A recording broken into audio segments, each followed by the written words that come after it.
Oui, est-ce que vous avez fait des études histologiques sur les raisins?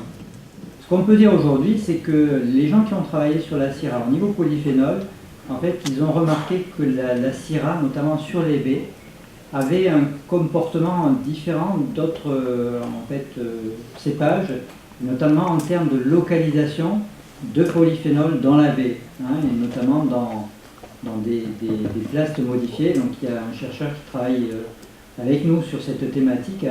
Et donc dans quelques temps, on en saura plus. Et ce qui est intéressant, c'est de pouvoir tous discuter ensemble, et essayer un peu de rapprocher les deux projets et voir comment en fait ces deux projets, qui sont différents au départ, pourraient en fait compléter les connaissances par rapport à ce dépérissement de la Syrah. Mais la relation avec le polyphénol et B, par rapport à l'accumulation des polyphénols dans les feuilles au moment du rougissement, mais aussi dans le cep en arrière en fait dans le point de greffe en arrière de l'arrêt du fonctionnement du cambium, est vraiment intéressant. Donc ça, c'est quelque chose qu'on voudrait développer dans l'avenir, et que pour l'instant, en fait, c'est nouveau aussi comme résultat côté bézoraison, qu'on souhaiterait en fait pousser plus loin et voir si y a une relation ou pas. Est-ce que vous avez fait des évaluations au niveau des différents types de greffage entre l'oméga, l'anglaise, le greffage sur place et le GBH? On a fait effectivement des analyses histologiques aussi sur des greffes herbacées, sur des Syrah qu'on a comparé à des Grenaches et des Cabernet Sauvignon greffés en herbacées. Donc pas par rapport à la caractérisation des crevasses, ça on ne l'a pas fait. On a regardé plutôt la réponse de la Syrah entre guillemets au greffage, comparé au Cabernet Sauvignon et au Grenache, en greffe herbacée, en greffe ligneuse et même en micro-greffage.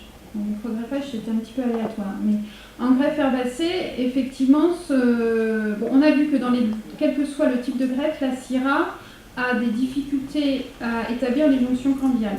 C'est-à-dire que ça se passe moins bien sur la Syrah que sur le Cabernet Sauvignon et sur le Grenache. Il y a des moins bonnes jonctions, un nombre de jonctions cambiales qui est plus faible. Bon, est-ce que c'est lié au dépérissement qu'on voit après? Ça, c'est difficile à établir. Et effectivement, on a vu des différences au niveau de les tissus qui se mettent en place, le cal, le fonctionnement des jonctions des cambiums, la différenciation des vaisseaux. C'est la même chose, que ce soit la greffe herbacée ou la greffe ligneuse. Par contre, on a vu quelques différences au niveau cellulaire, avec des petites caractéristiques. Bon, là, ça serait peut-être un petit peu compliqué de rentrer dans les détails. Donc, je ne sais pas si j'ai répondu à votre question. On a fait quelques analyses, non pas sur la caractérisation des crevasses, pour des greffes en place et des greffes culture herbacées, mais on a fait plutôt des analyses au niveau organisation des tissus, comparer la greffe culture herbacée et la greffe ligneuse traditionnelle. Et ça se passe mieux, je ne sais pas si c'est le terme, mais effectivement les événements ont l'air de se mettre en place peut-être mieux en greffe herbacée qu'en greffe oméga, par exemple. Comme retombées, est-ce qu'il peut y avoir des retombées des méthodes que vous avez mis au point pour apprécier d'une façon plus générale la qualité des greffes, par exemple? Et est-ce qu'on peut déboucher sur des indicateurs quantitatifs alors que jusqu'à présent on a plutôt des notations qualitatives? Donc effectivement, moi je pense que ce qu'a présenté notamment Mayol sur la tomographie, je pense que c'est à ça que ça fait allusion. On espérait en tirer des informations pour l'aspect dépérissement pur. Bon, pour l'instant, c'est très joli, c'est très visuel, on n'a pas été jusqu'au bout pour essayer de tirer des informations. Par contre, pour comprendre, notamment comme c'est pas destructif, on peut envisager d'avoir une même plante qu'on suive.